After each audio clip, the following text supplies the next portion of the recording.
En esta presentación analizaremos los conceptos fundamentales asociados a los choques o colisiones, y presentaremos los tipos de choques. Se denomina choque o colisión al fenómeno que se produce cuando dos cuerpos con movimiento relativo interactúan por contacto. El contacto genera fuerzas impulsivas variables y muy intensas, que pueden originar en los cuerpos implicados deformaciones o una aceleración neta, que producirá variaciones importantes en su velocidad. Según las direcciones de los movimientos, las colisiones pueden ser de dos tipos. La colisión directa, frontal o en una dimensión es aquella en donde los cuerpos se mueven en una misma recta antes y después del choque. La colisión oblicua o en dos dimensiones es aquella en donde los cuerpos se mueven en direcciones o rectas distintas antes y después del choque. En los siguientes vídeos se muestran diversos tipos de colisiones. Mostraremos choques en dos dimensiones usando estos discos sobre una mesa de aire. Los discos tienen masas iguales. Los haremos chocar de diferentes maneras y observaremos cómo se mueven después del choque.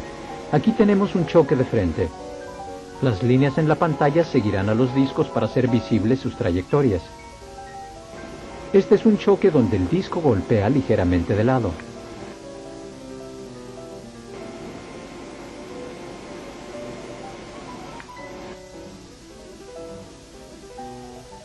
Esta vez el disco golpea aún más lateralmente. Nótese que después de un choque lateral, los discos se mueven aproximadamente a 90 grados uno del otro. Mostraremos choques en dos dimensiones entre cuerpos de masas diferentes usando estos discos que flotan sobre una mesa de aire. Estos discos tienen una razón de masas de 2:1. Los haremos chocar de varias maneras y observaremos cómo se mueven después del choque. Aquí tenemos un choque de frente. Las líneas en la pantalla seguirán a los discos para mostrar sus trayectorias. Este es un choque ligeramente de lado.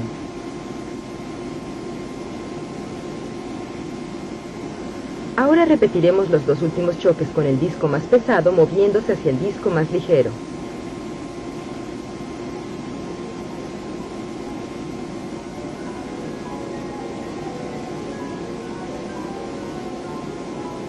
En un choque, podemos establecer una separación relativamente precisa de hechos transcurridos antes del choque y de hechos transcurridos después del choque.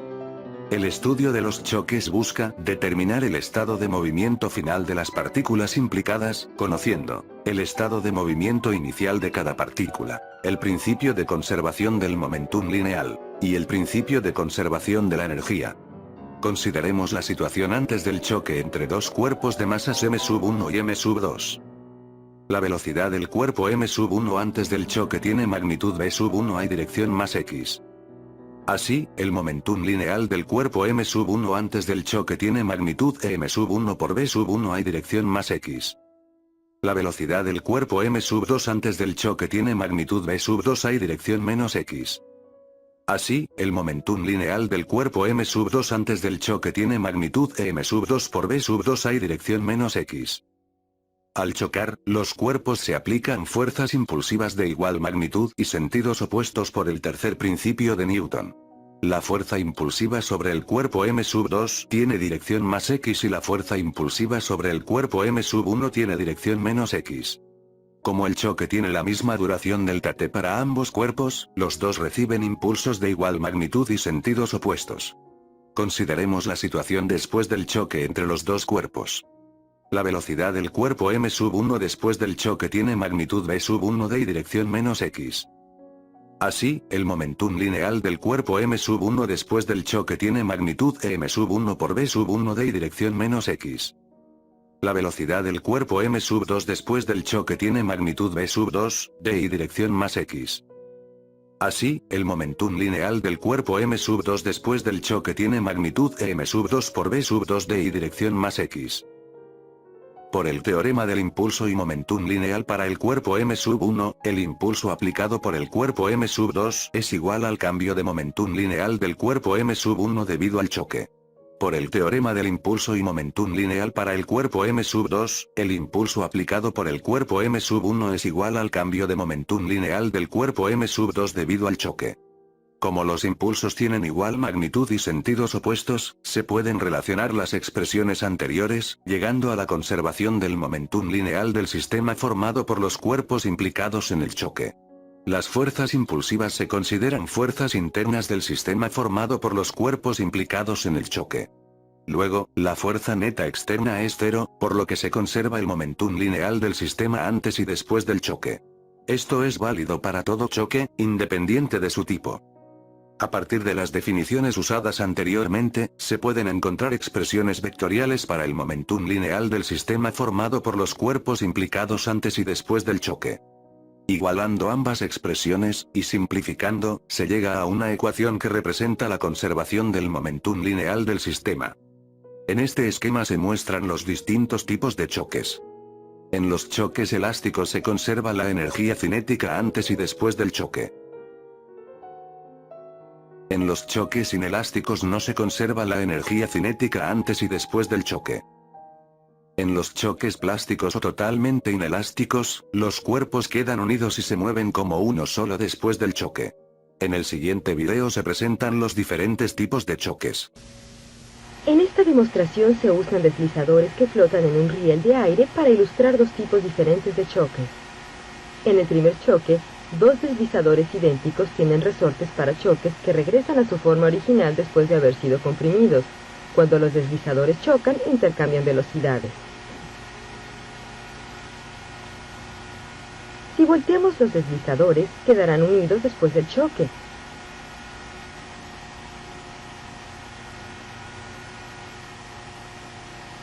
Después del choque, ¿cómo se comparará la velocidad de los deslizadores unidos con la velocidad del primer deslizador?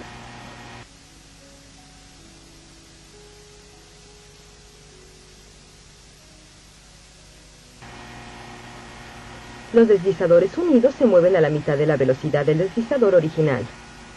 El coeficiente de restitución de un choque se define como la razón entre la magnitud de la velocidad relativa de los cuerpos después del choque y la magnitud de la velocidad relativa de los cuerpos antes del choque. El vector velocidad relativa de los cuerpos antes del choque es igual a la resta de los respectivos vectores velocidad en ese instante. El vector velocidad relativa de los cuerpos después del choque se define de manera análoga. Se puede establecer que la magnitud de la velocidad relativa de los cuerpos antes del choque es igual a v1 más v2a. Similarmente, se puede establecer que la magnitud de la velocidad relativa de los cuerpos después del choque es igual a v1d más v2d. Reemplazando en la definición, se llega a la expresión del coeficiente de restitución. El coeficiente de restitución puede tomar valores entre 0 y 1. Para un choque perfectamente elástico, el coeficiente es igual a 1. Para un choque inelástico, el coeficiente toma valores mayores que 0 y menores que 1. Para un choque plástico, el coeficiente es igual a 0. Ello tiene sentido considerando que, al quedar unidos, la velocidad relativa de los cuerpos después del choque es 0. Considere una bola que rebota contra el suelo. Se suelta desde una altura h1 y alcanza una altura máxima h2 después del rebote. En el siguiente video se ilustra esta situación. Algunos materiales rebotan bien cuando se les deja caer, otros no tanto. Dentro de este tubo de vidrio dejaremos caer bolas hechas de 5 materiales diferentes sobre una placa de acero para determinar qué tan alto rebota cada bola. En orden, una bola de vidrio, una de acero, una de goma, una de latón y una de plomo.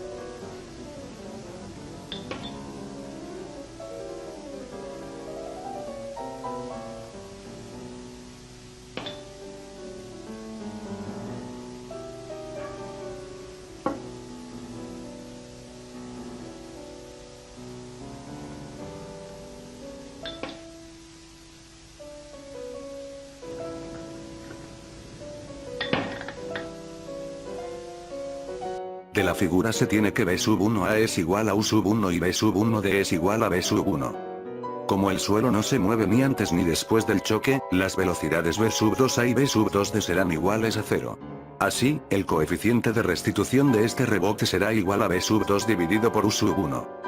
Por conservación de energía mecánica se pueden encontrar u1 y v2 en función de las alturas. Así, U sub 1 será igual a la raíz cuadrada de 2 por G por H sub 1, y B sub 2 será igual a la raíz cuadrada de 2 por G por H sub 2. Finalmente, el coeficiente de restitución para este rebote será igual a la raíz cuadrada de H sub 2 dividido por H sub 1. Muchas gracias por su atención.